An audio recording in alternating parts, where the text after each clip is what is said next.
I was tasked with the sort of identifying potential CCTV, collecting that CCTV and then viewing it. What was the process that was undertaken from there?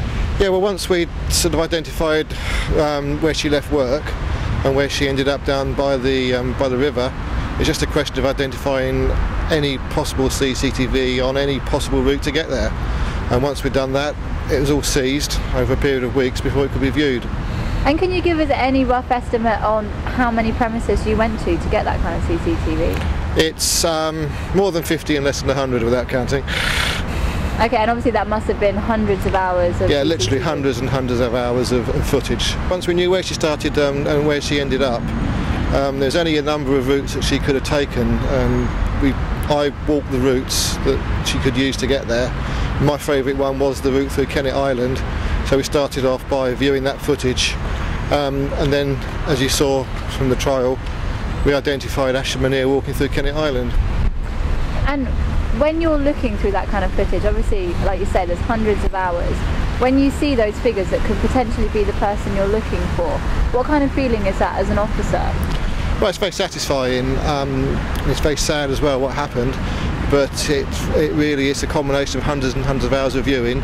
You realise that yes, we do have something. Can you sort of go through as what you saw on that CCTV? Well, once she left Laura Ashley, and we were fairly happy that the very small figure you saw was Asha Muneer. Then once we saw her coming into Kennet Island, it was a question of following it through, and she was wearing quite distinctive clothing, and so I was quite happy that it was her. Once we'd done that, and you can see that there was a figure in black who we took to be Mr. Akhter, basically following her through the housing estate. Are you able to tell us what led you to the footage at the BP garage in Twyford? How that was achieved was looking at a map and looking at the area. We seized any footage from all the surrounding petrol stations. And obviously the images that you got of Akhter on that CCTV are quite clear. Are you able to tell us how, obviously, the benefits of CCTV in cases like this and how that piece of footage worked in this trial? Well, the obvious way this one helped was that Mr. Akhter was visited on the night that Asha was found, and he told officers that he'd been in all evening, where you can quite clearly see that it's him on the BP footage, and I don't think that left any question about where he was that night.